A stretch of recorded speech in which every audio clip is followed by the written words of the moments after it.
But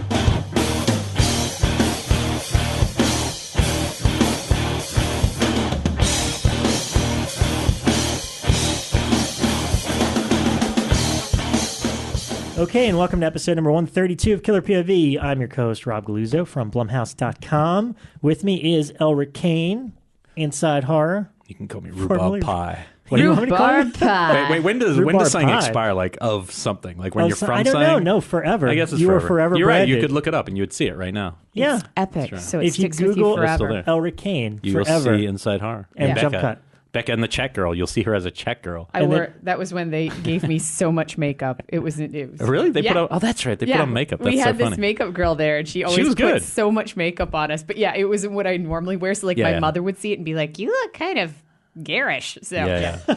Our third host, Mistress, show off. Mistress Becca. Mistress Garish. Mistress Garish.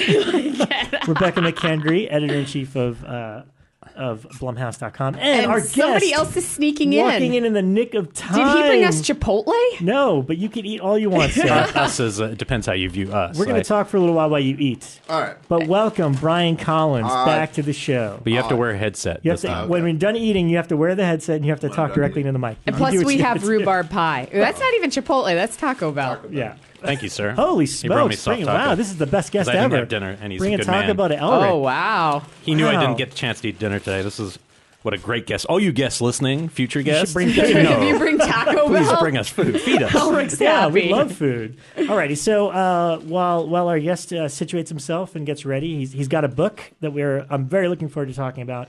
But for now, let us catch up on what we've seen. Not a whole lot in the last week. Becca, I wanted to mention with you right off the bat, since you're into the X-Files, I'm still watching along. Yeah, did Another you watch solid this week? episode. Solid. I was a Trash bit Man. mixed. I loved the Trash Man thing, and I loved that they had Tim Armstrong, the lead singer of like Op Rancid. Ivy and Yeah. Rancid and the Transplant. That was the like villain, he yeah. was my '90s. I loved that man, and he played the villain. Well, not really the villain. He played the guy who created the villain. Yes, and he tore people apart limb from limb. That was awesome. And I haven't validated this. I heard today that the episode was written by the same people who wrote Home, which was one of my favorite X-Files episodes ever. So that just Is that why it's made called? Wasn't it called "You Can't Go Home Again" or something? No, it was Home Again, Home but Again. it wasn't a direct no relation. sequel, Just yeah. Okay. That may have just been rumor. Again, I I think said it was Glenn Morgan. did this one. unvalidated. I think Maybe. Morgan wrote it. But yeah, I thought that the villain was a solid, because I still love, I understand why they did this, because it's kind of, they had to balance from that awesome Monster of the Week one that they did last week, going back into kind of the heavy stuff. So what we get is this kind of mix of Scully dealing with her mom. Kill it. And They just got to get rid of all that shit. All the shit, the heavy shit Yeah. that followed from the bad movies. Just kill it all. the serious tone. yeah. I don't mind See, but occasion- it I don't mind works. it's- No, but no one is about your family and a dying baby, and it's like, oh, come on, no one cared. No one really the believed kid they any put of up that. for adoption, or their mom's dying, and the whole aliens thing I'm not as into now, because government conspiracies, I just don't think that they have the same power that they did in the 90s. Well, and it now. might be also because of the characters. It doesn't have the same power because they've taken such a journey. Yeah. But all I'm saying is like that the last one was so fun. I don't think they all have to be comedy. But they don't need the half of the show where it's that personal shit. That I just don't think that's what those characters are. And I feel like it jumped the shark to get to the movies. And so now you're cleaning up the mess that when you had jumped the shark, and that you're better to actually just forget you ever jumped the shark and just go into the show, That's what I would do personally, but... I don't know, but at the same time, I'm I still understand why they would be doing the heavy stuff, because they did a 6-episode run. Yeah. It's their job right now to get audiences hooked, so audiences are like, oh my God, I need more of this. So they have to establish through lines that people are like, well, I have to see what happens with their baby they gave up for adoption or whatever. I guess they probably... A through line would be good, but I think those aren't really through lines. I Did think you they're... eat that taco in one bite? I did. God. I think they're old through lines. I think they're forgotten storylines that they're trying to that was clean up. way more terrifying. I than know. the episode of We just X-Files. watched Elric literally stuff an entire soft taco in And his now I'm mouth. gonna do the same and to he a giant kept pie. talking. And you loved it. And that's the dirtiest part. You all loved it. Impressive. Oh my! But so, no, I really so do think X-Files, that. ladies and gentlemen. But what I would say, I do think that I agree with the through line. I think they need a fresh through line, though. that connects these stories together Yeah. instead of ones where you're clean. Because the movie's really, especially that second movie, was just like, unwatchable. Yeah, it was. Yeah, but well, I'm enjoying the show. I'm enjoying the hell out of it. So Yeah, I'm down with it. I wish, for 6 episodes, I wanted all 6 to just be like, holy fuck, these are the best things I've ever seen. Yeah, and in instead, fact, that's so what Brian far, said. I think maybe you tweeted it like, if you're going to come back with 6 episodes, they all better be awesome. And That's- so if it's far- a full season, you're allowed like 3 or 4 stinkers. When you're 6, no, especially the premiere. Like, And so put your far- best foot forward. they're 4 episodes in, and I have enjoyed 1.5. Get out of here. So no, I because like 'em even all. like the They're first fine. one, I was like, "Oh, this is so heavy alien stuff again." That's what killed me on the movies. So, but that said, those 1.5 have been just such a highlight of my week. So much so that I want more, even if I have to endure the aliens to get there. Oh, now you hand him a napkin. Next week's looked amazing though, because it kind of looked like another Mulder Scully but younger versions. Yeah. and I think Oh, it was the girl yeah. from 6 Feet Under. Yeah, totally. And it just looked really fun. It Yeah. looked like, I don't know. I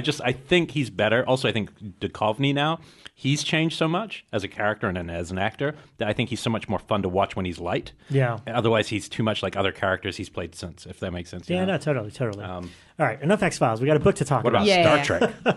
Star Trek. Congratulations to Brian Fuller. That is exciting. That is Seriously really super cool. exciting. Yeah, couldn't have gone to a better person for it. So. Yeah, that's amazing. Yeah. I'm going to just whip off my movies Sure. of the week since I didn't see too many. I finally got to see The Gift on Blu-ray. Loved it. Big Thought fan it was, of that. Yeah. I actually went in knowing nothing about it at all, despite, I know you guys have talked about it on the show, but that was about as much as I knew. And I was really, I'm just shocked that Joel Edgerton he starred in it, he wrote and directed it, right? Yep. I've also realized that I'd never seen him talk in normal life until I watched the special features. Like, he's super, what is he, Irish or what? No, he's super Australian. So Australian, that's it. And I was He, like, wow, he's a really good They've actor. made a lot of films. So lately in my classes, I've been showing a ton of shorts by him and his brother. And if you look it up on YouTube or Vimeo, it's Blue Tongue Films, and they're fucking hilarious, especially his brother's films. Really? I don't know if his brother's younger or older, but he's a stuntman. So he has this one short called Lucky, and it's a guy escaping from the back of a car that's going full speed, and there's no one driving. And the guy gets out of the back, somehow climbs across the top, jumps, smashes the front, gets inside, and you're watching and you go, God, why would you make this crazy movie? And then, of course, you find out, the guy's a professional stuntman in, like, Right. Lord of the Rings, and anything that American that films there in Aussie, he's in. And so they're really actually quite accomplished, and they've won a lot of festivals with their shorts. So it wasn't like Joel was coming out of nowhere. No, of course, yeah, which is yeah. probably how it seemed, because everyone knows him as an actor here. you Right. know? No, but it they was- had made a lot. Yeah, no, it's like super strong and confidently directed movie and really well executed. And I liked kind of how they, I don't want to give too much away. The less you know about it, the better. But I kind of liked how they played with your expectations of what you thought that story was going Yeah. to be, and kind of the villain of the piece. I just thought that was a really unique way that they approached it. So I And recommend best it. You guys Jason definitely- Bateman performance. Oh yeah, Oh, by he's far. he's really great. I thought it was a well-paced movie. That's one thing that always kills me in thrillers is like there's nothing happening, and then in the last 20 minutes, holy fuck, everything's going on. And Yeah. this one, it was very, dare I say, Hitchcockian in how it kept the tension going the entire way through and never really relented. And also on the Blu-ray, I recommend seeing the alternate ending because it ended really well, and there's nothing wrong with the way it ended. But actually, Joel does a little introduction saying, "Hey, we shot a bunch of extra stuff to try to do this as an ending, and at the end of the day, it didn't really work. But I think it's interesting to see if you want a little more insight into the whole movie. The alternate ending explains a little too much, where it's like I don't think it's necessary, but it's really cool to see it. And again, it's kind of one of those, even he said, he's like, that's our learning experience. Is like that's why we included it, so you could see what it could have been, but it isn't. So I recommend checking that out too. Also on the bonus features of the Blu-ray, again, I recommend them and I never watch bonus features, but I really liked these. super short, too. Yeah, they're super. That's why I did. I That's was why I like, got through all it's of them. 3 minutes. I'll watch it. I don't feel like moving yet. But there's one on the house that they filmed in, which I was absolutely fascinated by. It's somewhere in San Fernando Valley, but it's so glassy. Like there's so much glass in it, and they talked to the DP about what it was like to film there, and to the directing team about why they picked that location. Because you find out in the original script, it wasn't actually supposed to be a koi pond. There's a koi pond in the house that comes into play. It was actually supposed to be a cage, like a bird cage in the backyard that's filled with like canaries or something. But they tweaked it with the koi pond because they liked the house so much. And so the location was just, it baffled me the entire way through, but I loved it. So. Right. I mean, when you're dealing with glass, like that's like a pain in the ass to not show reflections of the entire. But it also, on a thematic, it works so well because you're constantly vulnerable. Yeah. Yeah. To being watched by this guy. It's great. And even when they're in the house, like he's sitting in his office, but there's the walls of the interior are glass, so it feels constantly like there's judgment and people watching you. It works well. Yeah, I mean, I think it's probably the best movie Blumhouse has produced, if I don't count Whiplash as like they put in money. Right. Didn't necessarily creatively produce it, but it's as a movie, not just horror film. Good stuff. No, I definitely agree with you. I also saw Sunny Boy, which is coming out from Screen Factory on Blu-ray. Oh man, Sunny that's Boy. a fucked up And film. Elric talked about it months David and months Carradine. ago. I am speechless. I mean, that's literally it, right? You watch and go, "What is this movie?" Yeah, I can't rewatch it. I saw it once and I was like, they kidnap a baby, they train it, and it's just. And everyone's in it. Brad Dourif. I couldn't not look. I mean, I couldn't. No. I was fat. It's the perfect cult movie because you can't really describe it. I mean, yes, David Carradine is dressed as a woman. He's married to the guy that plays Bluto from Popeye and is in pieces. Yeah. And they kidnap a baby. That actually Brad Dourif kidnaps the baby and drops it off. He really steals a car. Steals the that car. happens to have a baby in it. Yes. So and semantics. then they raise the baby, but they raise him to be kind of like. They cut his tongue out and raise him to be like a dog, a cage fighter type of thing. But he also is basically like a Christ. There's all this weird Christ symbolism that it is if he's like... and you hear his voiceover the whole time. Yeah. So it's like, even though he's a savage kind of guy, you hear like this beautiful, like soft-spoken narration the whole time. It is fucking bonkers and weird. I really want the writer on the show because the writer, I guess, wrote a horror film as well. He's only written 2 things. Yeah. Graham Whiffler's his name. But I don't know. Yeah, I don't know much about either. It's John Barry who listens to our show. He was at Texas. He's the one who sent it to me, right? Originally, but way before Scream Factory was going to release it. So I haven't seen the blue yet, and I feel that was one of the covers that I most had a problem with that Scream Factory's ever done because this is not a horror film at all. No, it's definitely not. It's 100% cult. If there's midnight it's weirdo, straight exploitation. It's literally if John Waters had fucked Jodorowsky and somehow men could have babies. That's the movie. These guys. Jodorowsky has Santa Sangre mixed with John Waters, and and Divine sitting there eating the poop. I don't know. I'm fascinated. Like, what did because David Carradine did like all the music, so he was I love that opening song. So he was really invested in this feature. But why did he want to dress like a woman for this? Like, what was it about this? Really pushing his acting you skills. do know how he died, right? Allegedly. Well, I watched the movie. The movie was interesting. It has a commentary, I believe, with the writer, and I think the director separately. Oh, so I might need to. I need to understand this. I may delve into those at some point.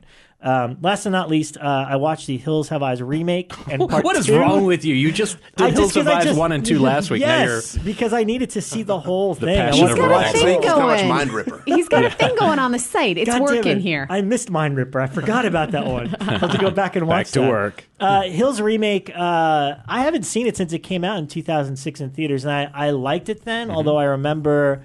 at least at the time, thinking it was a little too close to the original, although it did have some interesting stuff. And it was a little bit mean-spirited, but that fit the time. Watching it now, in retrospect, it actually aged very well, and it's by far the best of the 4 movies.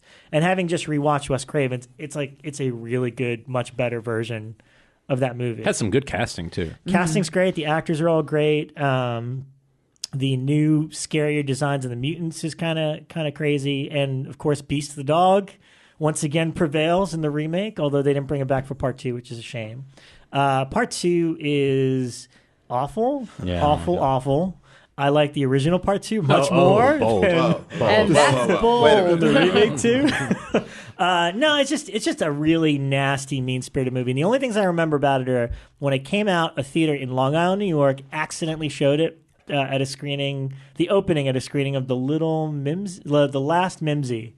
Some kids movie. Why were you in The Last Mimsy? I wasn't. It was a big news story. Okay. They showed, like, they were saying, kids and parents were horrified when the first reel of Hills Have Eyes 2 play it. And I'm like, tell just from like the logo in the first 5 seconds. Yeah, how long would it take for a mom to stand up and be like, I'm always fascinated by these stories. I think this is not The Last Whimsy. Yeah. At least with film, you have to change reels, and you could have stopped it. With digital, maybe you just keep it on because no one's watching. Push a button, leave the room. So I guarantee you in about 15 years, we're going to have some pretty kick-ass horror filmmakers that are like, I saw Hills Have Eyes 2 by accident, and that's why. But anyway, no, I don't know. It's just what it boils down to, and I'm not trying to make light of such a terrible thing, but I'm not a fan of mutant rape. It's pretty awful. No mutant Bold. rape for you. It's pretty horrific. Says the guy who's into the Jason rape story. Come on. I never. What did I back Jason Part 3? Never. Because you know it's true in your soul. We all do. I think you're speaking for yourself, man. No, there's one in particular sequence in Part 2 that is so nasty and mean-spirited that it kind of embodies all that is, in my opinion, torture porn. I'm like, wow, they just went for like this movie is exactly what's wrong with that whole era of movies. So Who made it? Was it one of his I forgot buddies? the name of the guy. No, Martin it was. Weiss? It wasn't. Well, Martin Weiss? We can't Martin hear Weiss. Martin Weiss, who had done something called Grim Love, which was Yeah. like a Fright Oh, Fest Fangoria that was a release. Fangoria feature starring the girl from the Noxzema Carrie commercial. Russell. Thank you, Carrie Russell. And he did a lot of like music videos, I think, for Korn and stuff like that. So he came out of nowhere. I mean, Weston, his son, wrote it, which they should be ashamed that they wrote this piece of junk. But yeah, so I To am keep it officially. traditional with all Hills Have Eyes too. I think they did a pretty good job. So until Mind Ripper, I'm done with the Hills franchise for a while. That's bold. That's it for me. What did you guys see? You'll crack. You'll come back to it.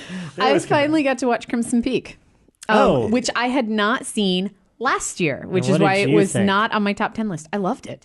Of course. I absolutely loved it. Why? I thought it was just a beautiful gothic horror story. I know. I liked it. It's okay. Hold on. Did you like it? It's one of those movies. I'm in the theater. I'm like, yeah, it's all right. It's like I like the ending. I like the last 20 minutes or whatever was good, but the ghost stuff doesn't work at all. No, the Yeah. ghost No, stuff ghost doesn't stuff make doesn't. sense It's not because needed. they're Yeah. just random ghosts popping up, and they never really explain why they're there, or who they it's are, just or there anything. to give something for the trailer. Yeah, but it is beautiful. Like I love the Yeah. way it looks. Again, a lot of it's mismarketing. To be honest, it might be one of those movies between that and what's the one? We Are Still Here. Those are two movies that I just think in the back of my mind I will like more the second time I see them. I don't know why.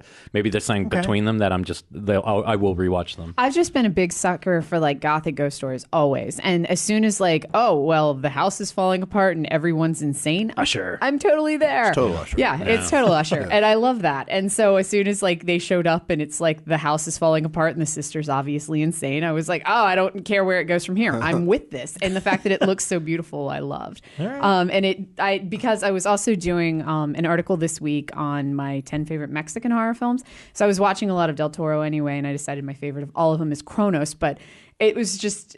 I love the fairy tale thing. And I know that some people get sick of that with him because every single film that he makes has this kind of like fairy tale-ish quality. But I really liked it in Crimson Peak. too. Kronos doesn't though. Kronos does not. that I one don't. doesn't.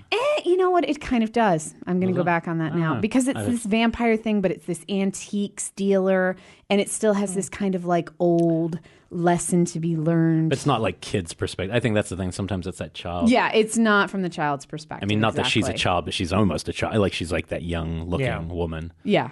I don't know. No, she's still very much like naive in it. I didn't like think it is as the much as difference. Stoker. I can't. Oh, God, I no. can't divorce those two movies even though they're totally Really? different. It makes no sense. It's just in my brain. It's like, Stoker's better. Did you like Stoker? Yeah, I love Stoker. But I like Crimson Peak a lot, too. Yeah, see, Probably like- my favorite American Del Toro movie. Wow. Okay. Which one? Crimson Peak. Crimson yeah. Peak, yeah.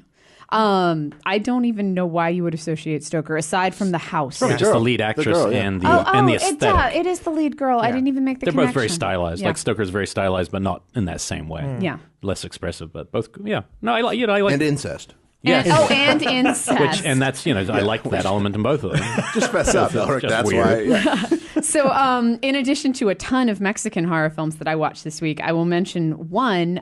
David Scouse. Remember the film? Oh yeah, the Mexican No. the El Mexicano Dracula. The Dracula the Hobo or something Hobo, like that. yeah. I actually bought that and tried to watch it, and I could not get through. Tried to watch it. I tried, which is why I'm not discussing it because somebody's going to be Brian like, will take it. Give it to "Don't Brian. discuss it if you haven't watched the whole thing." Seriously, I made it through like 20 minutes, and I was like, "This is like unwatchable." Give it to Brian. You miss crap movies, don't you? Oh my gosh.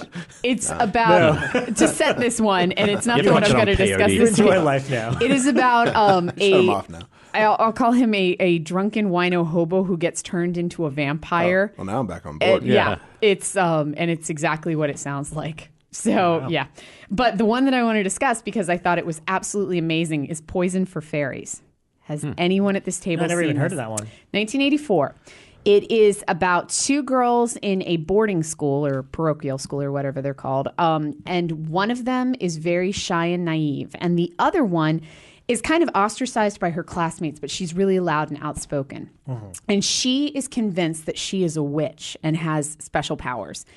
And she is trying to convince the shy girl that she is a witch. And all of this weird shit starts happening that kind of makes you question if the little girl really does have some type of powers.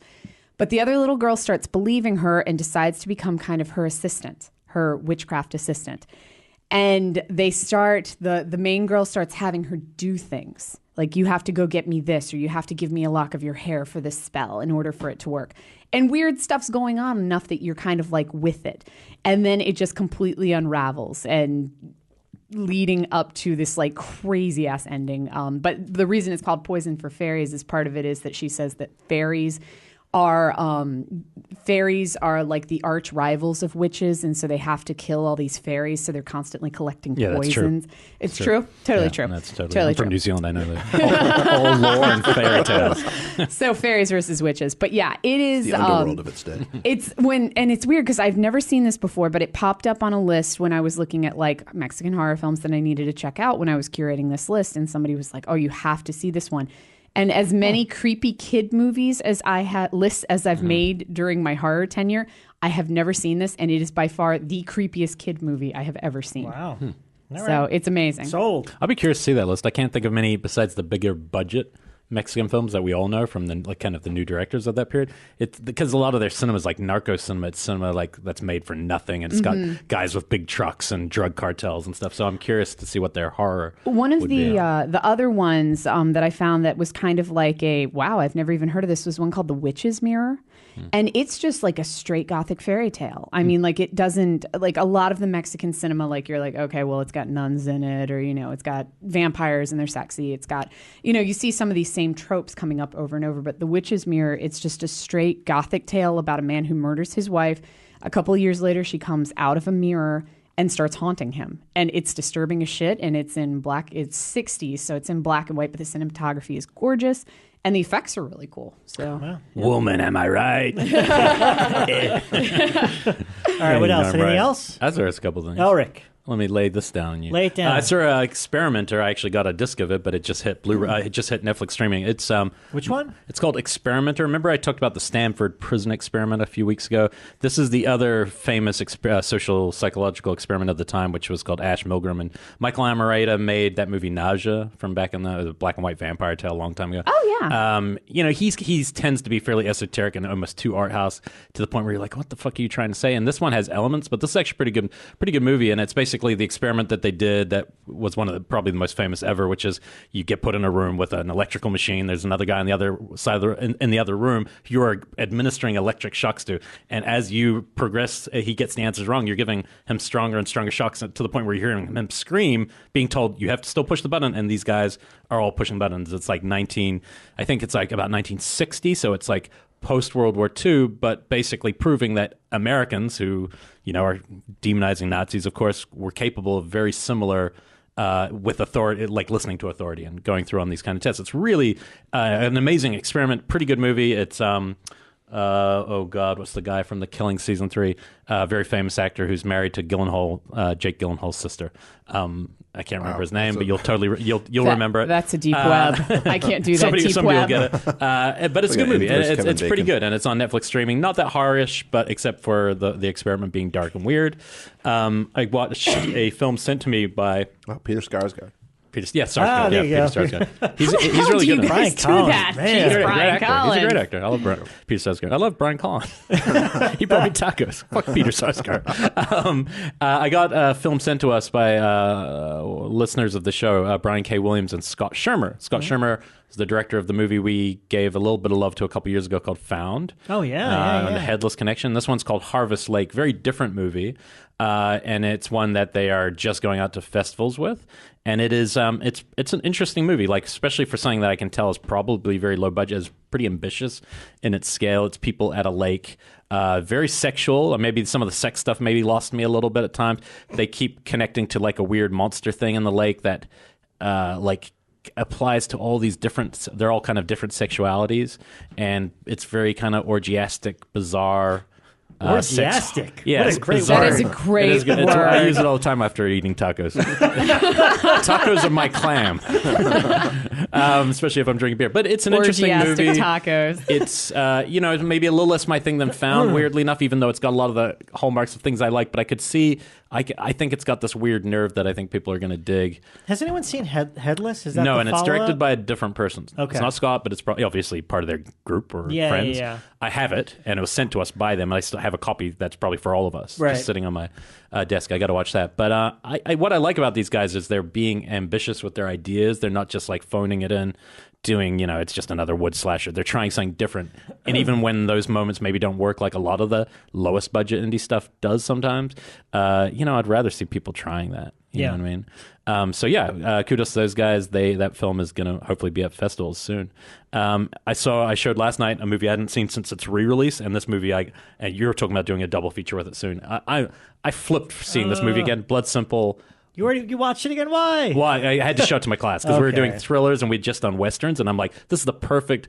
It was neo-noir I was doing, and it's the perfect follow-on from doing thriller. This movie is so freaking good. I actually think, and I just seen the new Coen Brother film in theaters, I think this is actually one of the best American movies, period. Not just like best Coen Brothers movie. It is so tight and dark and funny. Like Emmett Walsh is one of my favorite villain bad guys ever in a movie. There's something about the way no one is on the same page in this movie. No one is listening to the other characters. So they're all these terrible things are happening because no one is getting it right. Not a single person gets a single beat in this movie correct. And it's hilarious how their demise comes. If you haven't seen this, Rob's got something planned down the track for you about as well. But this is... I could talk about it now. I mean, tell them what I told you, I really want to do a double. I've never done it before. I haven't seen Blood Simple in a long time. I love the movie. I really want to do a double feature of Blood Simple with Psycho 3. And believe it or not, That'd the reason... be an interesting one back to back. Yeah, and the reason being is because, obviously I did the Psycho Legacy documentary, and the biggest revelation about the making of Psycho 3 is at the time, Blood Simple's just come out, and it was Anthony Perkins' favorite movie. He loved it so much that he rented a theater and showed the entire cast and crew Blood Simple, saying, this is what I'm going for with Psycho 3. He even went and hired Carter Burwell, who was just a budding composer at that point, to compose the score for Psycho 3. And I think the last time I watched Blood Simple, because I know Psycho 3 very, very well, just from the countless times I've seen it, but last time I watched Blood Simple, the pacing of the humor, the color scheme, the lighting, the way it's shot, it is so, I totally see that. Not that he ripped it off, but I see that the biggest influence on Psycho 3 was totally Blood Simple. Well, now I want to see it with you. So that's the thing. I want to watch I them love both back Psycho to 3. back. I'll come do it. I always thought Psycho 3 was the most Hitchcockian movie I'd ever seen, even more than And it Hitchcock. has a lot of- Actually, it was like, oh, Hitchcock, yeah, you didn't do it right. He went beyond Hitchcock. He was that It's almost intellectual. like a spoof of Hitchcock. It's a surprisingly competent film. No, it's and good. I like it a lot. Yeah, it's good. I think so at the time. 2 and 3 are but- both good. Did you listen to the commentary on Blood Simple? No, we just had time to run. Oh. Have you ever heard it, though? No, never. Oh, God. Please listen to Oh, it. cool. Who does No. It is commentary? amazing. Just the brothers? You'll see. Okay. It is the best audio commentary ever recorded. That's Wow. how Brian builds suspense. Yeah. Well, and also just watching their new film, if you haven't seen it yet, it's got a couple... Hail Caesar. Yeah, it's got 2 or 3 of the best scenes you'll see this year, like in a movie. But as a whole, it's just kind of a little baffling. I'm smiling the whole time, but it ends and you're like, what the hell is that? Like as a movie? But it's got a couple scenes that are like, for people who love movies, but outside of LA or outside of places that are cinematic, into cinema in that way, because it's all about studio system. Like, who's going to watch this movie? It's so specific. But their broad comedies are so different. That's why I was just joking on Twitter the other day when everyone's been ranking their movies. I was like, everyone knows there's not 2 directors. It's like 10 guys because their movies are so different. If you look at Fargo, Blood Simple, and No Country, and then compare those to Intolerable Cruelty, Lady Killers, you're like, who the fuck made those movies? Are you guys just trading off? Does Sam Raimi just pop in sometime, do a couple shots? Bruce Campbell. It was really, and also there's no Bruce Campbell cameo in the new Coen Brothers film, and you're like, this would have been the best for him. Oh, yeah. It's so campy and kind of big, and but there's a scene with Frances McDormand. It's one Shane playing an editor, and it's probably the funniest thing I saw this year in the new one. But Blood Simple's really one of these. I showed it to all the 19-year, 20-year-olds, and who had never, no one in the room had seen it, and they were all floored. And I'd been showing them a couple of movies there. I felt, they're going okay. This movie just floored them. They're all like, this is like a perfect movie. Yeah. And so it's cool to see it in that way. And just last but not least is one shout out to Becca for recommending this. This came in my bundle when I got Cutthroats 9. Oh, nice. So I finally saw People Who Are in the Dark, which you always loved. Yeah, and I've been trying to get you to watch it for like Well, you had a VHS 4 though, years. so Yeah, I I was- did. I had a really dark VHS Unfortunately, copy. I have a Blu-ray, which is a VHS that has been scanned to be on a Blu-ray. Code Red, I give you a lot of love usually, but this time it was pretty patchy. There was lines all the way through it, and Oh shit! Maybe my VHS copy is it got better. scanned. It still was more fun watching it like that, but a really good setup. It's kind of in the Omega Man world, and there a bunch of rich swinger guys go to are having an orgy party, so they're going underground to celebrate the Marquis de Sade. And just as they're doing that, above ground, there's a nuclear explosion. So everyone's gone blind in the city who wasn't below ground. You're glossing over. It literally opens with Eyes Wide Shut. Like it is an Eyes Wide Shut party Yeah, underground. Yeah. I glossed over that And because then- I live those. Collins just But came that's from the most one. interesting thing is like it's an they Eyes get Wide in Shut tacos. party with like girls in masks, naked girls, and the guys being told you can do whatever you want to them. It stays in this And room. you can. And then the nuclear bomb goes off, and then they all have to talk to each other. But they all go blind. Like you're like the nuclear bomb. But a couple plants and a bird die. But besides that, it's just everyone's gone blind. You're like, what is that all? And then it becomes like that movie Blindness. It's because it's about all the blind in the people who are in the dark. It's kind of if you were blind when it went, you'd be more skilled than people who just lost their sight. That part of the movie didn't necessarily work for me as well. The You blind. didn't like the removing of eyes because the blind No, get there's like some cool stuff, They but- don't like people having the advantage, so they try to like Yeah, they remove try to level the everybody's playing field. eyes. It's actually a lot of fun exploitation film. I didn't love it. It definitely felt like, oh, this would be a fun movie to remake because there's so much crazy shit in it. But a great opening. I really liked how they set it up. And it's Paul Naschy is in it, who's been in so Yeah. many Spanish horror and has played so many werewolves, probably more than anyone on earth. But it's an interesting film. And the other one of the pack I haven't seen yet, I think it's called The Vampire Orgy. Same director as that one. So that was the bundle that Wow. came. And that's probably Which, by the way, off VHS. beca- I- and I- Wait, I the credit- Vampire's Night Orgy? That one? Yeah, no, I think it's just Vampire Orgy. But okay. you could be right. I Leon credit you Kaminsky. to this. Like 2 days after our episode where you mentioned it, those bundles were all sold out.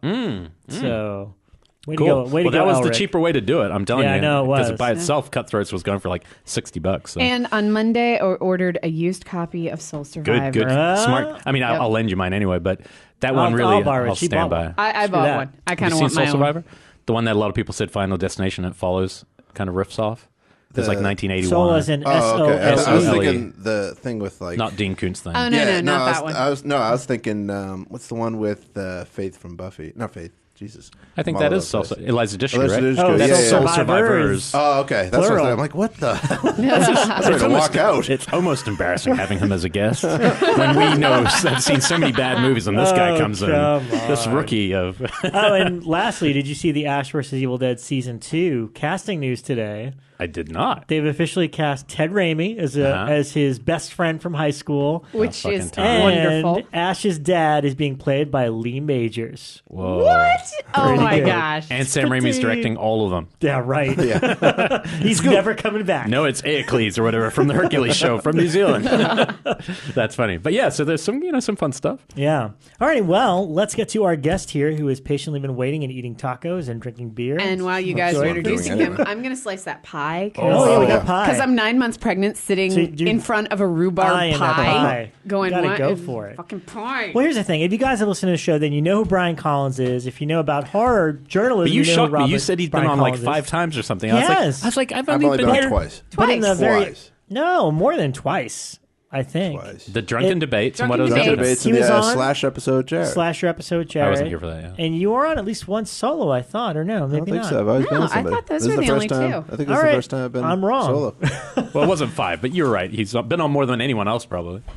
Maybe Yeah. Mike It's up there. Williamson. It's up there, and AJ. You but gotta let me go more than Mike Williamson. yes, we No, do. I think Parker's done 3, 4. Regardless, Yeah. stop this. Nobody cares. We have a chart over here.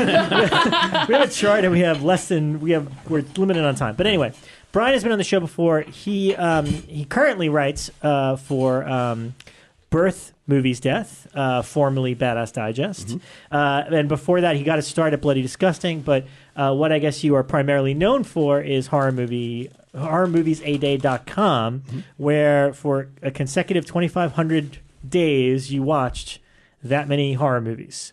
And 2,500 movies wasn't 2,500 2,500 movies. days. Yeah, it was 20. It was a little over 6 years, whatever that math comes out 6 to. years worth of horror movies such a every wuss. single day. Did you ever skip a day? You guys, no, we Well, went into I this. missed one day. One and that's day. the day the book's coming out. I missed February 16th, 2007. Wow. That was the only day I missed. So What was the when I finally occasion? got the book, Teresa and I went on Teresa's my wife. We went on a 4-day getaway. I gave her 1 day. Now that the book was like, I realized that like, oh, okay, this is finally in a shape to get out. Probably like 2 or 3 weeks ago, I was like, let's either go for February 7th, which was the first day I ever did. It was the day it started. Or February 16th, and February 7th is Sunday. I'm like, it's a dumb day to launch a book. Let's do Tuesday, February 16th. Right. Because, that's the anniversary, the only day I missed. So I finally, that's my penance for missing 1 day. I gave you a book. Wow. Well, it's pretty amazing. And I mean, not the last time you were on, but the very first time you were on, you kind of explained to us how Horror Movie Day worked. And, you were telling funny stories about like the lengths you've gone to make sure that you didn't miss a day, whether it be at like Comic-Con or on vacation or, squeezing in time to make sure that you caught a movie consecutively. So I think ever since I'm wearing the shirt from your you are from your wake. There was a party. It was a wake. Yeah. I didn't know there was a shirt at your wake. I was at the Yeah. wake, wasn't I? Wasn't Yeah, it was that at Jump Cut? Jump Cut. It was at Jump How come Cut. I didn't get a shirt? I don't know. So Did you buy you one? brought me I don't tacos. know how the shirt thing worked. I didn't even get one of those. Oh, okay. I didn't I get think we all one. got emailed and we're like, if you want a shirt, order it from here. Yeah. That was That's like pretty cool. Yeah, Although I I'm not love sure that if I have one. Dave Foy actually just wrote on a shirt, Yeah. like, I was too late to buy a shirt, so here's my shirt, or something stupid like that. But anyway, ever since you kind of wrapped up Horror Movie Day in 2013, everyone has assumed that you would probably do a book at some point. And also, the site's not, like, dead. You occasionally do. Yeah, I still update do once, reviews. twice a week, yeah. What motivates you to do reviews at this point? But it's a Because lie now. Yeah, it's It's horror like- movie someday. Some Yeah. days. Sometimes. When I feel like it. Every once in a blue moon. Well, I mean, I genuinely like writing. I mean, I don't think I'm the best at it or anything, but I do enjoy it. And when I see either a new Hollywood movie, which is easy enough, like if it's terrible, you don't feel bad about reviewing it badly. Did you see The Boy? Yeah, I love The Boy. Cool. He loved it. I loved it too.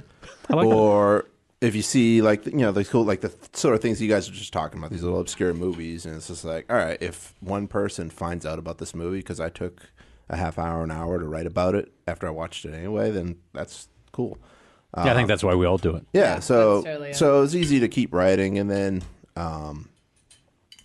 also because I was working on the book, I was just like, I can't just let the site completely die because then I knew I wouldn't get it out right away. It wouldn't be like a month later, I'm like, here's a book. I didn't think it would take this long, but So you always knew that you would probably do a book. yeah. So I was like, all right, I got to keep the quote unquote brand alive but also like right now my only other real writing outlet is Birth Movies Death, and it's just like their focus isn't so much on like weirdo obscure horror movies. I mean, they'll post it, but What's your focus on that? Like, what's your when I mantra do for an that? article for them, it's usually about something a little more popular. Like I wouldn't write about like this 1971 obscure vampire movie from Chile. Do they tell you what? No, they don't. But it just feels like that the audience there doesn't give a shit about that stuff. Mm-hmm. Like this week, I read about My Bloody Valentine, the original, and it's like that. I know people are like, yeah. But like when you get to the obscure stuff, because I mean, so much of their focus is comic book movies, sci-fi movies, that sort of stuff. And I think if like that was my bread and butter, then hell yeah. If I found some weirdo obscure comic book movie. So you're calling them sellouts. Yeah, they're sellouts. They just don't care now. So I noticed, like, because I do a weekly column called Colin's Crypt, and it's literally like I can do whatever I want as long as it's about horror. And I noticed when I did go to those like more obscure areas, it would just be like, yeah, okay, see you next week. Like no comments, No, like yeah. 5 views, No and it's just like, response. Yeah. all right, like. They're paying me. I want to make sure that I'm not, like wasting their web space. Yeah, we so. have this conversation. Ultimately, at the end of the day, it's a traffic game, and Yeah, you have yeah. to make No, sure I that wanna you're make sure doing it's the like something people advertisers wanna right. read. And So if I see the obscure stuff, it's like, all right, well, where else am I going to put it? Horror Movie a Day. Because, like I said, I wanted to make sure that I was keeping the site updated for when I finally got the book done. There would still be people coming to the site often enough to be like, oh, shit, the book's here, yay. But most people know you from the podcast, like guesting here. Yeah, yeah. Obviously. My only real That's the main claim outlet. to fame is my occasional is drunkenly debating the mangler with my buddies. That was a classic time. Now I've looked over the book. You sent over a digital copy of it. It comes out the 16th, and it's going to be available on Amazon and where. Yeah, it's on Amazon. You can pre-order it by the time this is up. This episode's up. You'll be able to pre-order it on Amazon. Just look for Horror Movie Day. Who's publishing it? Birth Movies Death is putting it out. terrific. 'Cause they've done other books. So there'll be a physical copy? Not yet. No. It's all ebook right now. Yeah. All the varieties. I'm not sure about Nook because I think that's a different thing altogether. But it must be a totally iPad, different layout, Kindle, right? And see, that's where I don't get involved in that. I don't know. All I know is that it'll be for Kindle and iPad and the variations thereof. But yeah, for now, it's just the ebook. Well, here's what I love about the structure of the book so far, because it would have been so easy to just say, all right, I've got 2,500 reviews to choose from. I'll just pull together a bunch of them, and there's the book, and reprint it. Yeah. But I really like that I was looking over it before. You really went back in, and what it is it's 365 reviews. So you break it down month by month, so that you have a movie to review or watch every single day. Yep. And every month is broken down into subcategories, which is how you kind of broke down, like when you would do a review, it would say the title, how you watched it, and then your category for it. Yeah. But, I mean, this is a lot of new material because you take an excerpt from the original review, and then you kind of you reflect on it. You wrote something new. Yeah. I don't want to charge people for stuff they read for free. It's still there. And the one that, I prefer print too. It's hard for me to read a book on a Kindle. But the one nice thing I do like about the Kindle version that won't be available in the print, you can access the full review for all of them. So is that link embedded in each part? So every title, just click on the title, you'll be able to go to the full, which is going to be spoilery. It's going to have like more asides about my kid or whatever. But what's your weirdest reflections? Like, what are you? Well, because I realized again, because I didn't want to charge people for stuff they they could read for free, and it was just like, well, all right, what do I do? And then I'm like reading through the old. I had to reread the entire site, which was dreadful. What did you learn about yourself as a writer from rereading? Terrible writing. Did you see yourself progressing and go back and catch old typos? Don't ever read anything from like 2007. What was your worst written review? Do you remember one where you just wanted to burn it? It's just especially when I started when I'd see a bad movie and it's just really snotty and look at me type shit. And I was like, but what the hell was I talking about? Oh, the reflections. But some of them I'd reread and I'd be like, oh, this is kind of a negative review of a movie. I'm in my mind, I like this movie now. I've changed my tune on this one. And so it was so the excerpt will be don't see it. And I'm like, here, no, idiot. I don't agree with me. You're like your own Siskel and Ebert. Yeah. Together in one body. Yeah, I kick my own ass. So you're doing a commentary on your older reviews. Yeah. Well, and then it's just also the other thing is when I really like a movie, if I'm telling you to watch it, I'm not going to tell you much about it. I'm not going to be like, these are the scenes you got to look out for. This is, this guy's terrific. This is, I'm just going to say, hey, watch this movie. Like the Blood Simple commentary, even. I don't want to spoil what it is. I want you to experience it the way I did, which I had no idea. I thought it was a regular director commentary. It's not. What's Shocker about? What's Shocker? Hook me on Shocker in 3 words or less. Just trust me on Shocker. And also if they're positive, so they're positive reviews, I'm not going to spoil anything. I want you to preserve as much as that experience. But it's I can't just be have a book where it's 365 titles and all I'm saying is, see this movie, see this movie, see this movie. Yeah. So it's all right, well, this is a found footage movie I like.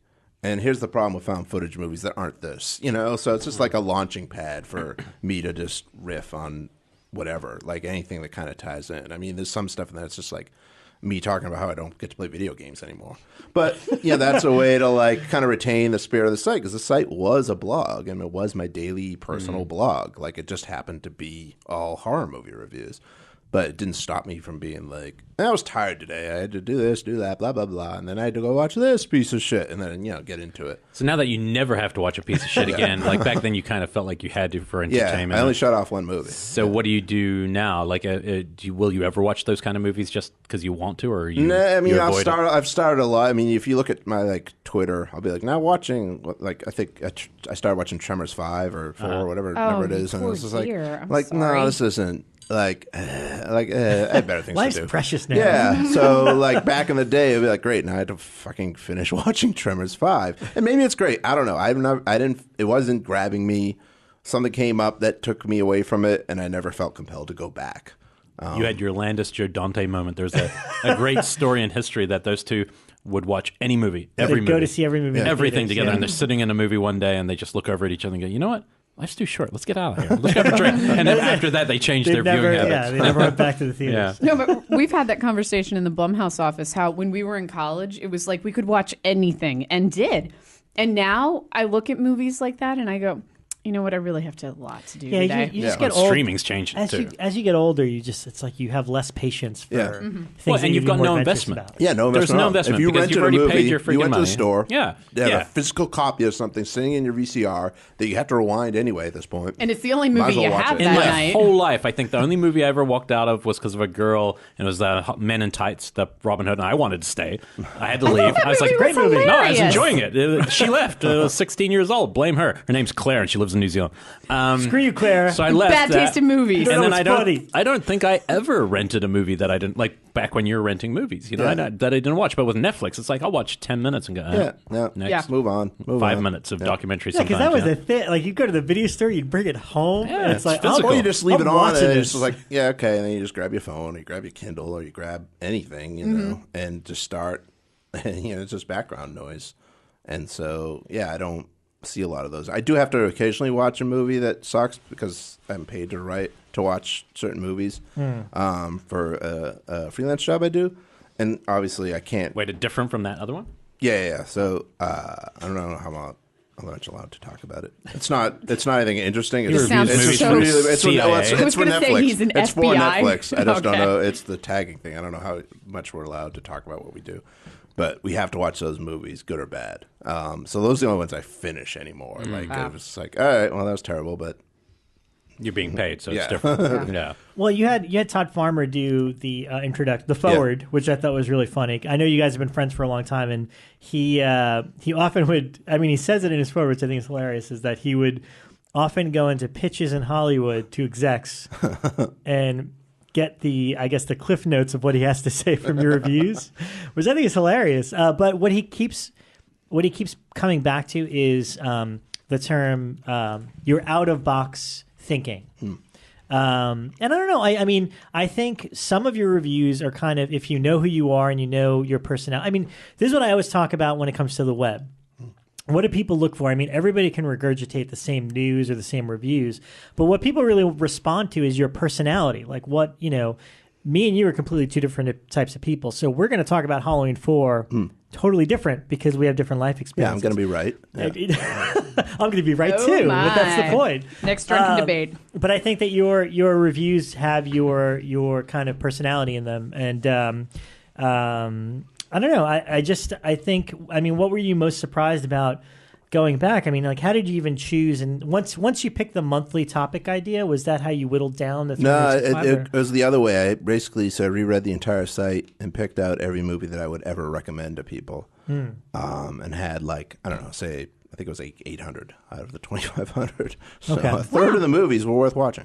And then I knew I had a couple. I knew there would be a slasher month, and I knew I wanted to do 1 month for all indie, real indie movies, not independent, like the way Pulp Fiction is considered independent, which is it's independent. They had $8 million in Bruce Willis. You're not. You mean under a couple hundred? Yeah, grand? like the movies that were all right, we didn't get to shoot this week because I had to go to my day job, that kind of independent.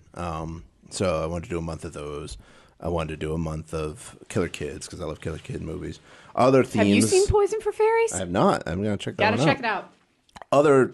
Other themes came out because I ended up having about a month's worth of that many. I didn't realize I was going to do a vampire month, but I had 30 vampire movies, so I was like, okay, I guess we're doing a vampire month.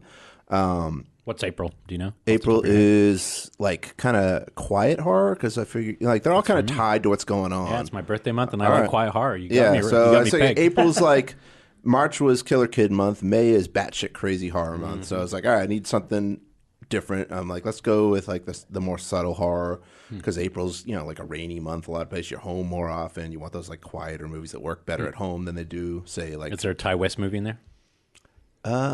Is there a Ty? And Quiet? I don't think Ty got Slow in burn. there.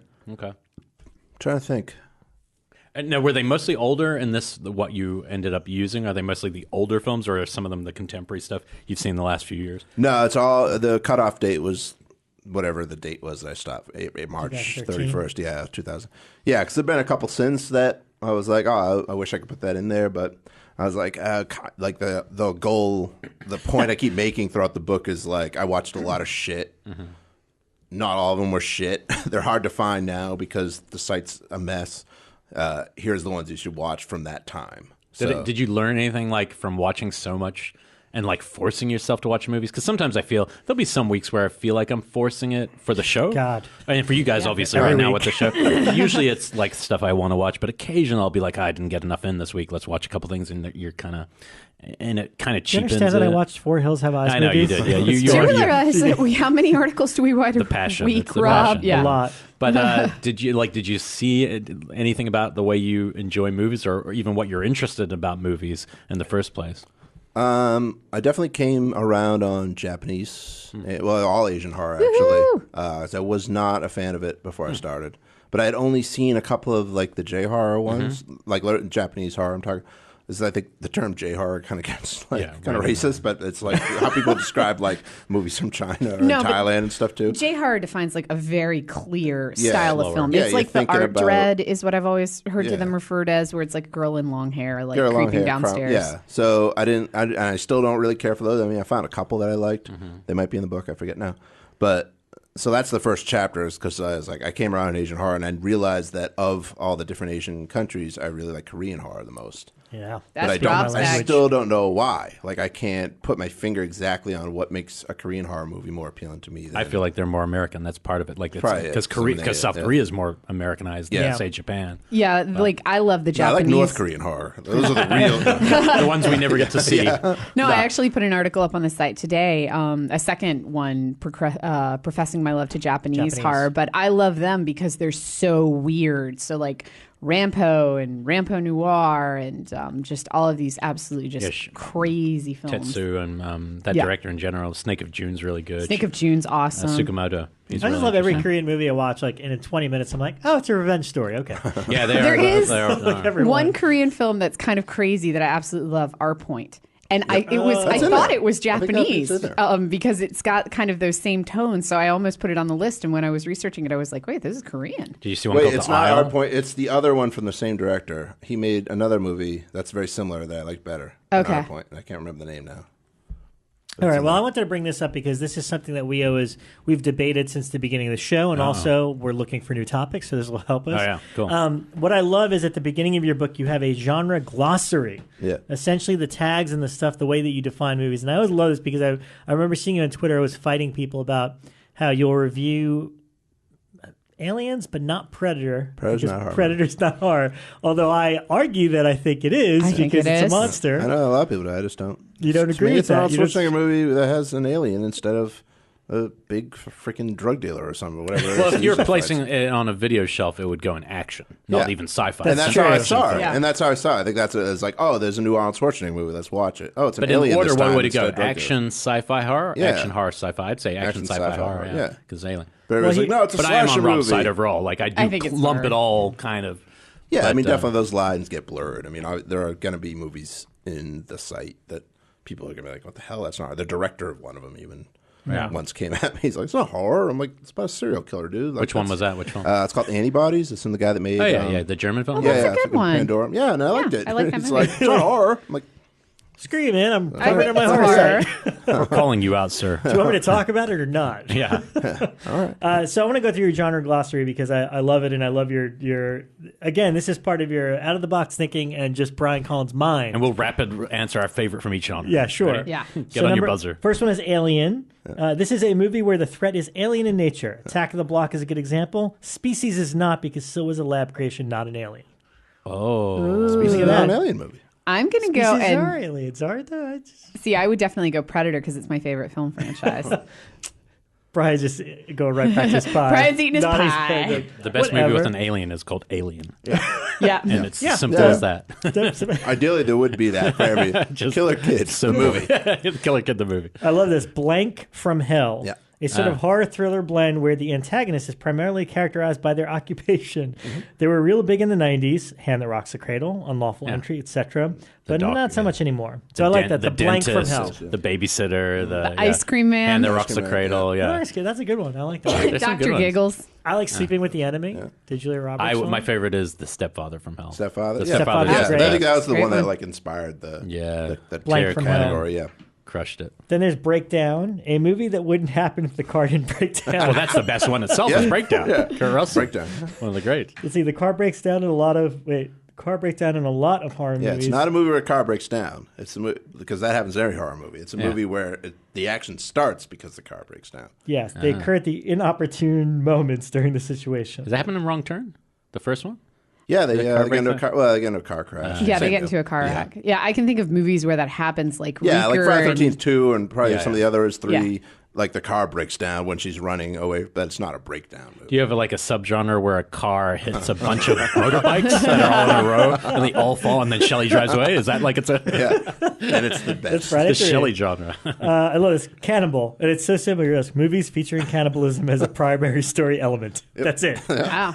Okay, that's pretty self-explanatory. There's a great one, Green Inferno. You'd like it. I do like Green Inferno. Elric's a big Just not fan. I'm work. not surprised you do. Let's see. Comedic horror movies with a hefty dose of humor or flat-out comedies that require an appreciation of horror to work. Like Fright Night 2. I.e. the scary movie films. Satire such as Dawn of the Dead do not count. There's Well, it's something actually your boy Stephen Mina's movie, The Brutal Massacre, that Yes. inspired that because that movie's not horror at all. No. Not even close. Like it's No, just no, a no. flat out comedy. That's the one but with it's the- a comedy that only appeals to fans. horror fans. Yeah. Would yeah. it, yeah, enjoy. That makes sense. Cult, not a cult horror movie like Rocky Horror or whatever, but these movies are about actual cults. Yeah. Sex. All right, gotcha.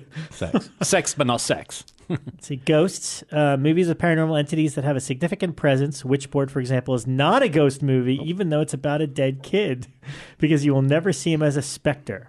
Also different than ... haunted house.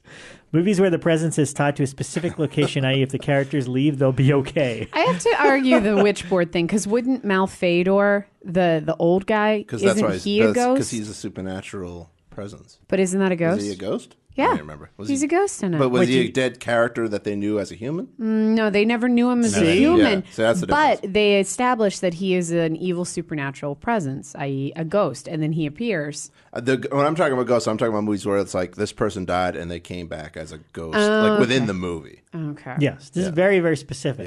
Yeah. Okay. And I'm sure I don't even listen to my own rules half the time because I'll just forget like why I distinguish them all. Because the reason I have Ghost and Haunted because I ended up having Supernatural too often, and I wanted to break that up a little more I when I was just doing the argued- site because I have more Supernatural movies than anything. Yeah. I just argued the validity of witchboards. So, Yeah. let's go on. What about Witchboard 2? Is that not Ghost or is that Supernatural? Hero Killer. These are movies where the person killing everyone is also kind of a hero. I don't mean when you start rooting for Jason Voorhees. I mean films like The Devil's Rejects where you want the trio of murderers to come out of the movie victorious in some way. Okay. The anti-hero movie. Yeah. Would you say PS2 is that or not? Which one? PS2. You know, the one where they're downstairs in the parking garage. Is that PS2 or P2. P2? P2. I always add an S to I think that. P2 is a blank from hell. Oh, yeah. PS2 would be Parking garage from hell. Public attendant school, from hell. too. I don't know what that is. Next one is horror ? These movies were labeled as horror by IMDb or even their own filmmakers, but didn't fit, in my opinion.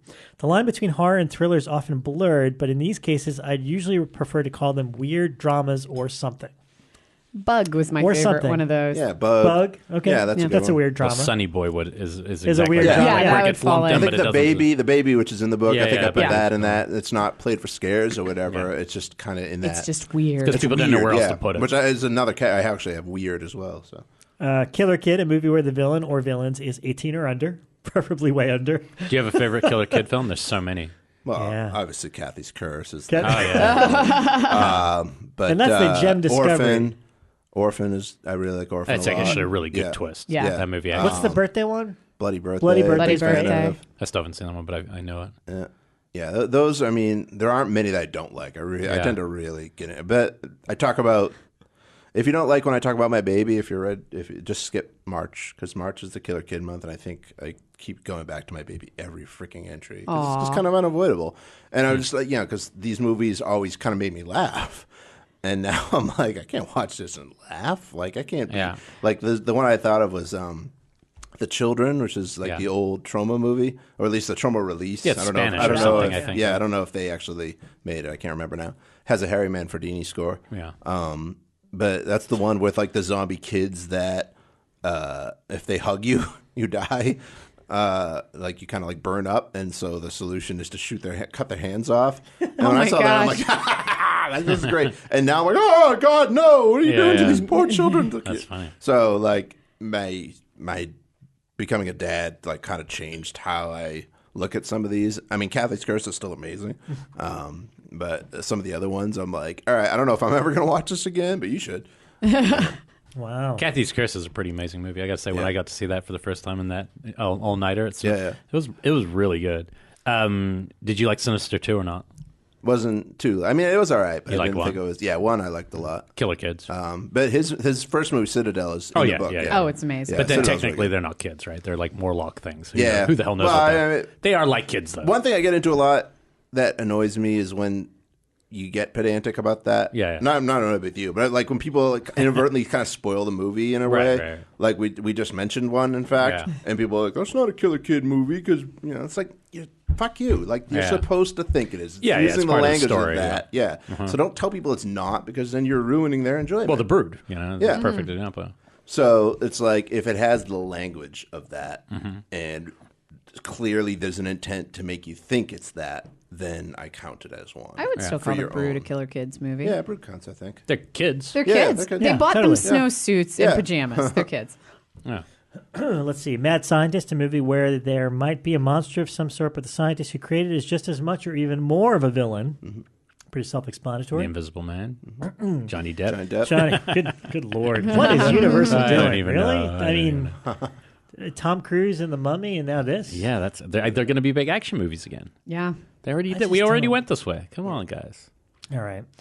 on you. What Mockumentary. if Dracula Untold is actually the best of all these things? I haven't Like, seen that yet. You like it? It's no. good. No, it's not good, right? It's not. I mean, it's not terrible. It's just like I had a number of people trying to It's a convince me to side movie. see that. And yeah, I was it's like, not. I mean, it could have been I'll get worse, I there. guess. I want to see. I feel the weird thing about horror is you always want it to be like almost micro. The stories to be like insular, and so when they go epic, like big scale, you're like, can't- I "What? get I don't lost." care. Yeah. I think the last big horror film I really loved was Coppola's Dracula, like in terms of feeling like Oh, an yeah. epic. But that's a really cool movie.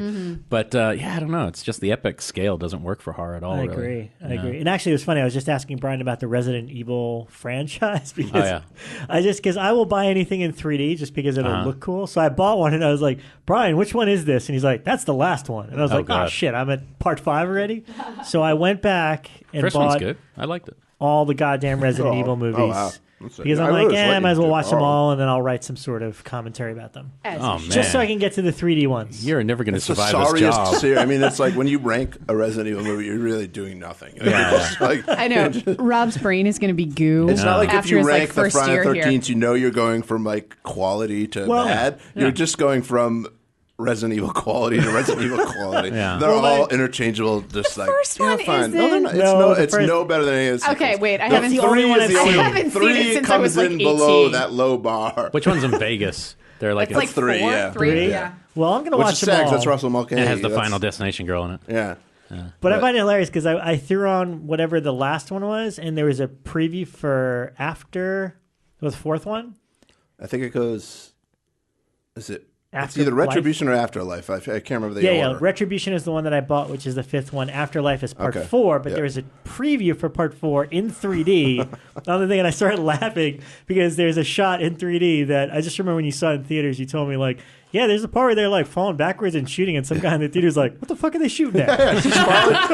She goes out of a building. She's falling straight down. She's still shooting up in the air. Like, they didn't follow you. Like, what are you shooting at? I think it helped you land. It's a cool shot. Just like propels you.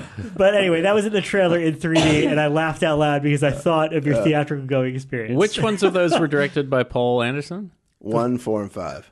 It's and you're like, you watch Event Horizon, you go, why is this guy doing this shit? Yeah. Like, Event Horizon's so much fun. Oh, God. All right. Mockumentary. Basically found footage. Some horror movies do take on the form of a legitimate documentary like Last Broadcast, but most are just a Blair Witch Paranormal Activity ripoff. I just never bothered making a distinction with my tagging. Fair enough. Mutant movies where the villain is basically human, but for whatever reason is really messed up. Toxic waste, birth defect, etc. It's alive. I like mutants. Yeah. Monster, a movie with a giant, usually created monster, not to be confused with ... Predator. These are What is up with the Predator hatred here? Not No, Predator the Predator, movie, yeah. Predator the subgenre. These are movies where the monster is actually a regular animal. Perhaps it's a bit larger than average, like Jaws, but it's not a lab experiment or something like Deep Blue Sea, which would be a monster movie. So more of Night of Lepus. Yeah. Like a giant rabbit. Yeah. Lake Wow. Placid. If they're just Sea- there. Like, there's Yeah. no human villain to... Oh, right. You No know. experiments were done. Yeah. But if it becomes like Food of the Gods, then it's a monster. Yeah. But what if it's an act of nature, like Food of the Gods? Those would be predators. If there was an act of nature, those are predator movies. Well, Food of the Gods, like this weird stuff just oh, appears. yeah, and- then that stuff. would be monster, I guess. Okay. I'll have to look. I reviewed it. What did I tell you it as? I need your classification on this. So is it, the lines get blurred. I don't know. It's probably you'll probably find an exception for every one of these. But it's just my way of like. I love your rationale. That's the thing. Yeah. I would just get annoyed when people, because I'd put the cult one was a good one because like that's not a cult movie. I'm like, I'm not talking about like Rocky Horror or The Room. I'm talking about a movie about a freaking cult. You found 30 of those? Cult movies? Yeah, now I I don't have think to- there's a cult. Why, Brian? You damn. seem like the expert, There Brian. are 6. There are. I think it ended up being 6 and 6. Might be 7 and 5. But there are 6 months that are like specific genre, like slasher, killer kid, and then there are 6 that are like it's the quiet horror. Where it's kind of like a whole bunch of different movies that all kind of fit that idea of being more subtle. When you cast or such then the December is horror around the world, which is a different Yeah, that's country like every everything. day.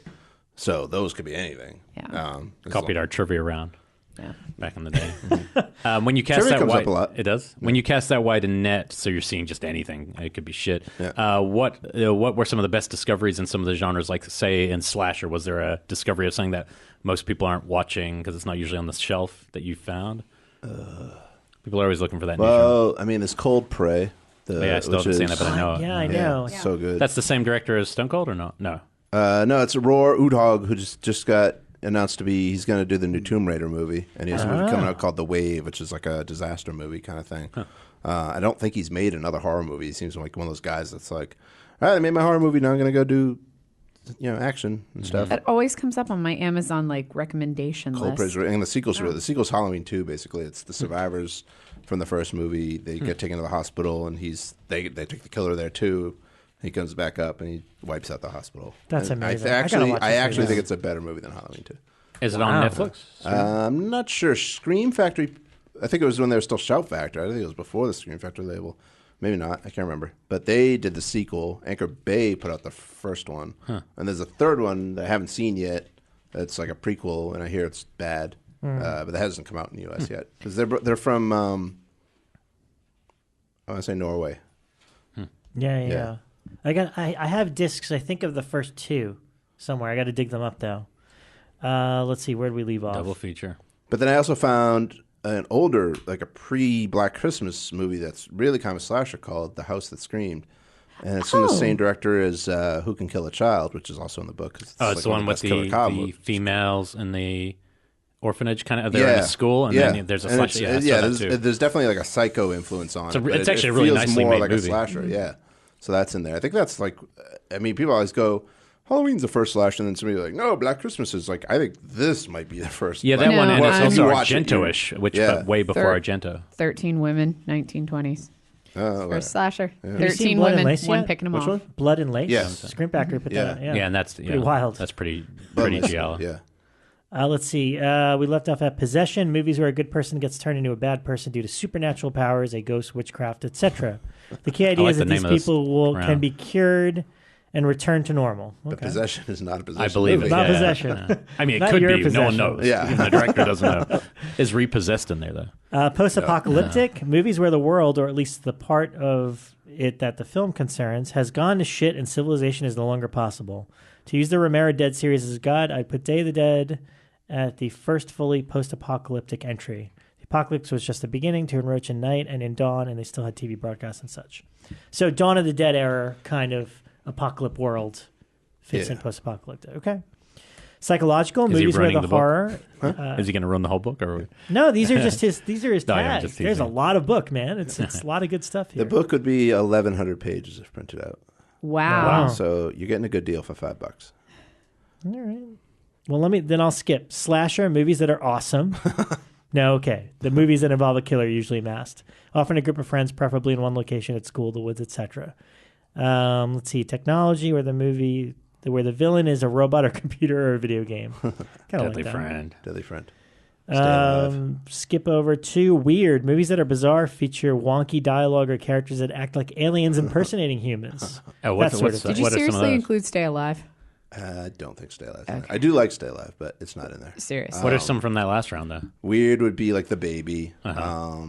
or I think I'm trying to think of the first movie in each month is like Things is the one to start off. Now with. we're talking the same language. Yeah. So stuff like that where it's just like, what in fuck's name is anybody in this movie on? Like, That's why you'll never not love movies, because you'll watch a movie like Things and go, somebody made this. yeah, Like humans had to think yeah. and put like blood and like set up a tripod and push record. That's to one for make me. things. I talked about this on Monday in the office, where that's one that I look at it on my DVD shelf and then I go, I got other stuff to then do today. sell it I'll because get it's there. out of. It's going. I think it's out of print. What, Severance thing? No, Things. Things. Yeah. I haven't Yeah, seen Intervision. it. Severin. 'cause- Intervision. It keeps like when I look on Oh, Amazon, I it's didn't always know. like one of those like, hurry, only 12 left in stock kind of deals. I also And they think it's never did a best to see Blu-ray, with other so- people. It's yeah, just yeah. like, well, you wouldn't do a Blu-ray probably because Oh, the it's shot on. VHS. It looks, the visual. There Anyways, has to be some shot of VHS movies that made to Blu-ray, but now, though, right? Yeah, some might have been put on, but I don't know what the point I mean, not a would be. VHS transfer, but like a shot on VHS. Movie. Yeah, I mean, There's even gotta be Black somewhere. Devil Doll in that, they might have put those on Blu-ray. Yeah. I can't Wood remember if they Chipper did. know how that Massacre. looks. No, Wood Chipper's Yeah. like, God, I I hope mean, not. those are like SVHS. Yeah. Like some of those movies were shot, like I think Wood Chipper Massacre is SVHS. Like it looks like a bad cheesy local car commercial. Yeah. You know what I mean? But it's glorious. What about you? You have at the top of every chapter some pretty amazing original artwork. So, was that it was kind of an idea like you wanted some sort of visual component? To Yeah, the book? I like the idea of breaking up the book from just me rambling. Where'd So you who get are- these who are pieces? some of these people? So the artist who did the cover, JB Sapienza, who also did that art that you're wearing right now. T-shirt. He roped in he did one chapter, he did the cover, and then he roped in a couple of the guys. A couple of them I found through Twitter. One is Jacopo Tonani, I hope I'm saying his name right, who lives in Holland, and he was just a fan of the site, who started doing the posters for my screenings when I do them Oh, in yeah, Beverly. yeah, yeah. So I Those used are to do great. I used to do like a Photoshop thing of just me, like my face in the poster somewhere. Which is really funny. Like they were goofy. He started doing like these cool, like abstract, like really cool art things, like worth printing almost. I wouldn't say almost, they were worth printing. We just never actually printed them. And so I was like, all right, well, I gotta get Jacopo in there. Like, if he can't do it, I'm not doing art, you know? And so it was like, the idea was that every chapter starts off with me getting killed by whatever the theme is, which is fine for slashers and monster movies, not so much for the vague themes like quiet horror. Like, it's like, sorry, Get killed I feel by weird. Yeah, like that one, and like indie, and the October, which is similar. It's like the horror question mark thriller type movies. Yeah. It was just like, you have the worst theme. Sorry, like, because like I let everybody pick, like, what do you want to do? And obviously those are like the last three to go. If I was to give you a synopsis, like 2 lines, would you get the movie? I don't know. Probably. He's gonna pick try. one. Edit. He will never Have you get seen this my random. arm? I suspect. I just randomly scrolled to this title, and you'll probably never get it. You ready? All right. A little girl is possessed by the spirit of her aunt and becomes a foul-mouthed demon.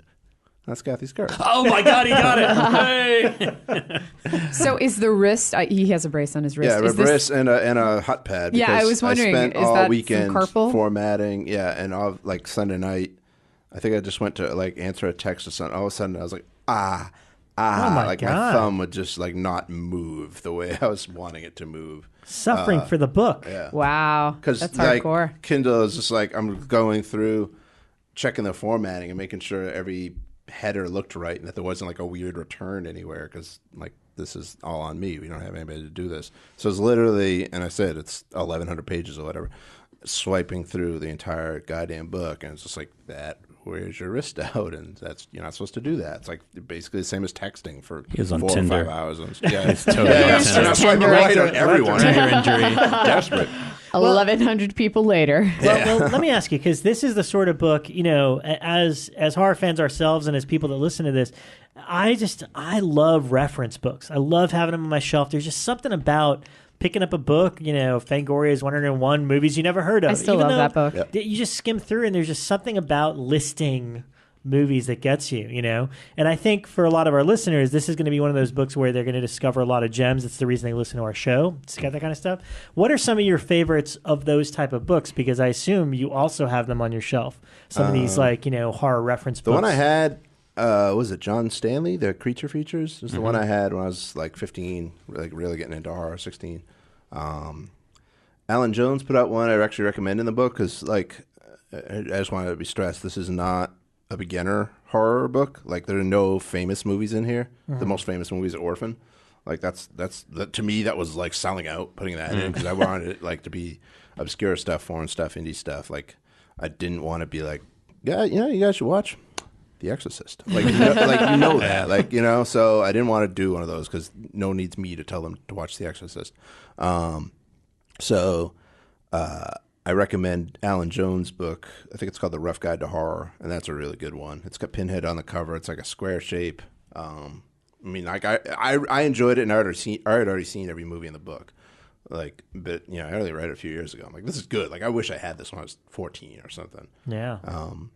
But yeah, and then trying to think of other ones I had. What do you find you're relating to now and liking in horror? What other kind of films are you wanting to see more of now? Having looked at all these subgenres, is there a genre you would like to see us kind of reignite?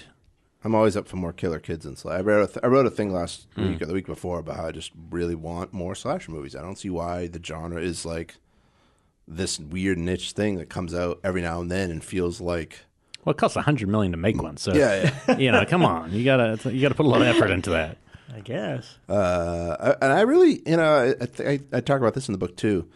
When Cloverfield was such a big hit, I was like, finally, we're going to get more monster movies. And unfortunately, right after, it was like a year later, I guess, Paranormal came out, and it was like, oh, what people liked was the found footage thing. And so now it's all found footage, and no one ever, like, went with the monster thing. You know, I mean, we had the Godzilla remake, and we had Pac-Ram, but those didn't feel like horror movies to me so much. You know, those were just like big action movies that had a giant rampaging monster. Like, he doesn't even need to be as big as Cloverfield. I mean, I'm happy if they wanted to start doing, you know, stuff like Prophecy, you know, like a mutant bear or anything like that, you know. Like, and I guess like the feeling is probably like all those movies have been done. So if you do a killer bear movie, then you're doing the Prophecy. Yeah. Not that Prophecy, just Prophecy.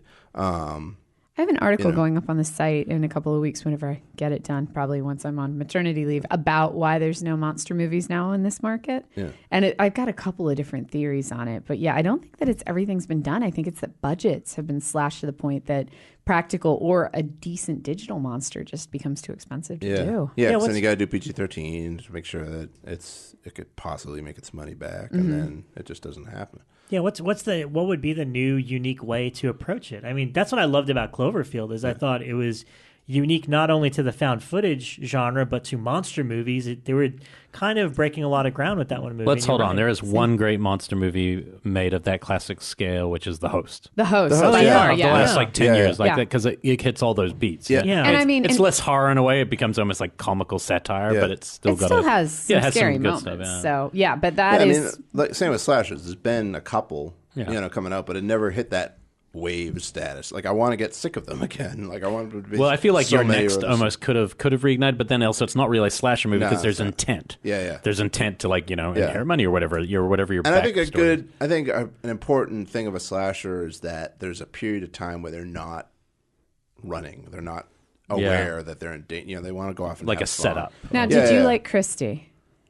No, I didn't like Christy. I that didn't much, like Christy. yeah. I thought it was fun. I I like love the setup of it. concept, but like she was just on the move so much. I was like, Sure, it's she like a was. home My invasion complaint. movie where she never fucking sits It still. was like, really an yeah. invasion movie. It was Yeah. a school invasion or whatever. Yeah, and it was like the largest school. I mean, like you could do that movie in like a really. There are small colleges out there. They picked one that's like the size of a city. It looked big. The film yeah, itself. and she's looked the only big. one there. She's and I in was the just like, library now. She's in the and basketball court. she has to go off campus to get a soda. I'm like, come on, guys! Like, Jesus Christ! Like, there's no soda machine on this. Yeah, no, but if she hadn't city gone there, she large- wouldn't have met the villain. Yeah, so yeah. take Well, that, so Brian it's like- Collins. I had so much trouble buying into it. I mean, like the chase stuff worked fine, and it's not a terrible movie. It's just like there were so many contrivances to get to the point of the movie. It had lost me by then. I mean, whenever she was like out on the quad or whatever, talking on the phone to her mom, and so like, "Hey, Jenny," and she's like, "Oh, that's Jimmy, the groundskeeper." I'm like, who the fuck knows the college groundskeeper by name? But she does, because a half hour later, when she's on the run, because she never stays in her damn dorm, she has to, of course, like there has to be a little scene where Jimmy the groundskeeper is like, "Who's out there?" And Spoiler: Jimmy doesn't end Yeah. up doing very well in this movie. Poor Poor Jimmy. Jimmy. All right. What Jimmy, about whatever his name is. did you see the Final Girls? I haven't seen that yet. Okay. Yeah. Great. I liked What- that. Well, What Rob happened? wasn't a fan. They were screening it, and I was all set to go. And I think that was the night my coworker got laid off, and I had to stay at work like forever. You always have an excuse why you don't see these Yeah. damn movies. Yeah. Just don't work hard. What since the site ceased in 2013 to now in the last 3 years, what have been some of the films that have really stood out to you and really excited you again about the genre? The Canal. I like Canal? the Canal a lot. Yes. It's you know what's so great about the film? It's not misogynist. oh my I love god! that the whole Rick time. Pro, yeah. Everyone's always attacking us for this. Yeah. I know. I love that film. I will say it had some of the best jump scares of the last. Has he made something? No, he's yet untapped, right? Since I that, think no. I don't. I think kept it's waiting for anything Turk to since. grab him and bring him over. And here. that's on the Canal's on Netflix. Isn't it? yeah, it is. It right is. now, yeah. No, some of the best jump scares. I still say it's very misogynistic. The boy, like, I mean, I'm somebody that has to take a while to stew on a movie before I'm like, these are the, if you're talking about a whole period of time, but Yeah. for the past month, certainly, I think The Boy was really good. I don't know, my memory. Can you sucks. get I into can't- slow burn, or is that something? I'm getting you've done? more like I'm more appreciating the slow burn stuff Yeah. now. I think than I was probably say 5-10 years ago.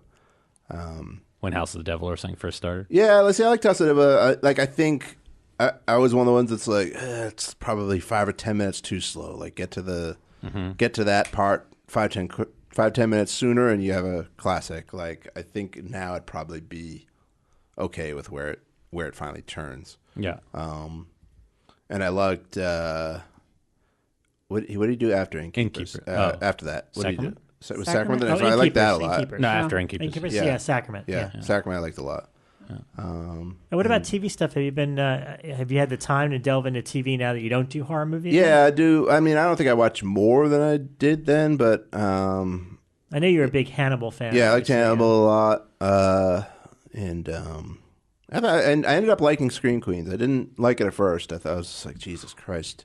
But after I I think didn't it make clicked. it. Were you paid to watch after that or not? No, like, probably Well, like- you know, for real. once they realized that Emma Roberts wasn't the only character people wanted to look at, I think it got a lot better because they started using the ensemble more. They'd go long stretches because I think she's kind of annoying actually.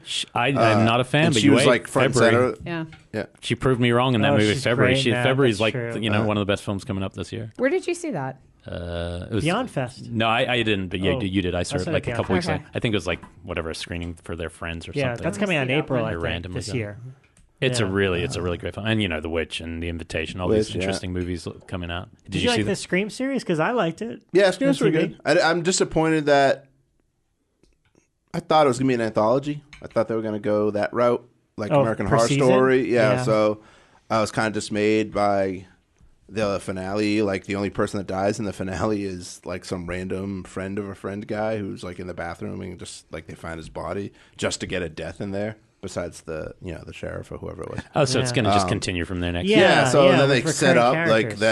that. So they identify the killer. She's supposedly Yeah. dead. But then they establish somebody else is working with her. And it's like, now you're going to fall into that trap. But they that told the us movies that- fell We'll see. into where... The nerd guy who listens to the show, right? So I hope so. Come That's on the what show. somebody Yeah, said, so- Oh, Love to John? have you. Yeah. He's a good guy. Yeah. The guy who plays the Randy. yeah, I like John that Carter, guy. Yeah, he's good. Yes. We would love to have him on. Yeah, that's the only reason I'm excited. That's like at least he'll be back. Like, but I thought I was excited about the idea of doing a slasher that could hit the reset button every year and 'Cause they you could could go actually all out. kill the Yeah. main cast. You could bring them back like American Horror Story, where they're all Yeah. just different characters. I don't know. That might not work because Horror Story changes genre every year, and this Yeah. would obviously. But you could be change such a location. slasher. You could do Yeah. camp slasher. Then you could go, anywhere. Yeah, Well, that's going to be the fun thing about the second season of Scream is seeing if they can pull it off in a see unique what and they creative do. way. Yeah, I watched Bates. It's not the best show, but I I'm watch way it. behind actually, but they just added the third season to Netflix. So Oh, okay. But yeah, no, just I try to play games more. Obviously, with my kid, it's hard to find time for much of anything. Wait, I thought you can't play games anymore. I thought you, in your book, talked about how you can't play games anymore. I can't until everybody's asleep. Oh, So, and then instead- by then instead I'm of Big almost difference. asleep. So you and John Carpenter. I fall asleep playing my video games. Okay. yeah. So all right, so the book is out on the 16th, Yeah. and you can find it on You can- Amazon. you can pre-order now if you want. Pre-order it now, Yeah. Cool. On right now, Amazon, this yeah. second. Right Pause now. and go pre-order. Go do it, please. Buy two. Horror Movie a Day, the book. Horror Movie book. I spent a lot of time on the title. I figured after 2 years writing the book, I didn't spend 4 seconds on the title. And we're hoping for a physical copy at some Yeah, the point. physical Yeah. copy. We're trying to figure out. The other books that they've done have all been E only, and they told me that costs. It hasn't been cost viable or whatever you call it to print out any of the ones that they've done yet. So like mine would have to be more successful than theirs for them to even like think about it. So I'm not, one of them was by Film Crit Hulk, who's huge. So I'm like, A all right, screenwriting book, right? yeah, so I'm like, I don't think I'll outsell him at all.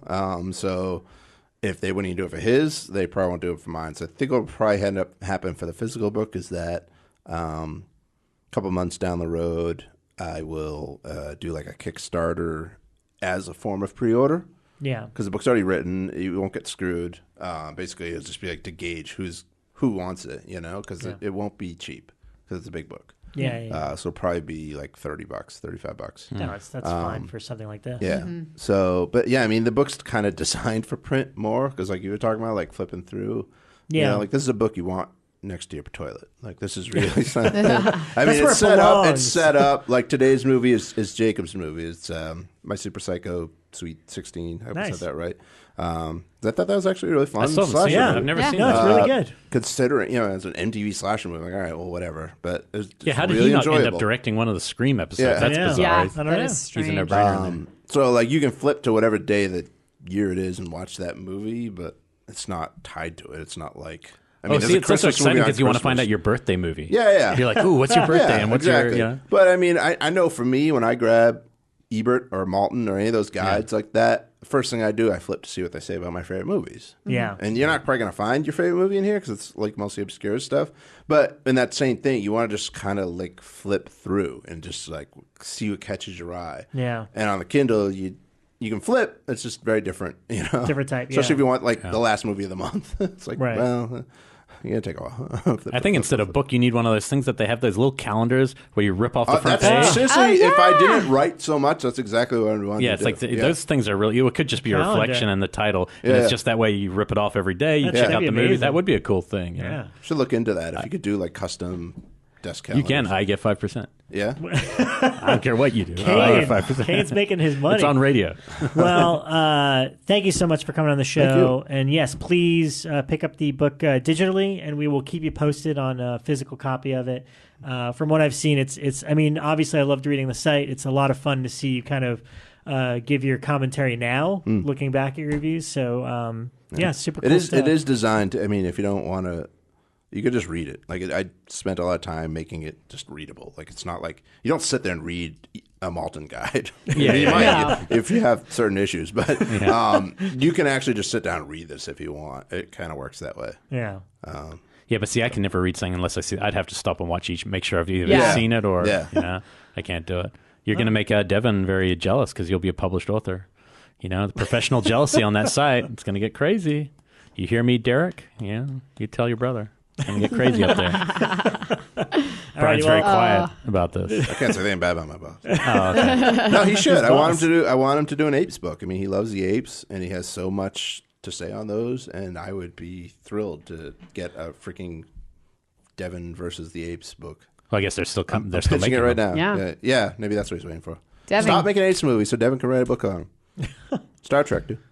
Star Trek. All righty. Well, Nice. thank you for coming by. Thanks, guys. So, hopefully. every episode right now is up in the air, including this one. We weren't sure we're going to Yeah. get to do any of these right Yeah. now. Well, Yeah. technically, I have 2 weeks left. Technically, so We're being very kind of day-to-day with our playing it booking. We're- week to week here. Yeah. But I made it this week, and go see Deadpool. It's fucking awesome. Really? I do yeah, want to see that I movie. loved it. Deadpool's I good? absolutely loved it. Well, thank you so much Damn. for joining us. As always, reach out on the Facebook and the Twitter. We love being active with you guys and really appreciate it. We'll see you next week. Brian- And buy Brian's book. End us with a Kathy's Curse quote.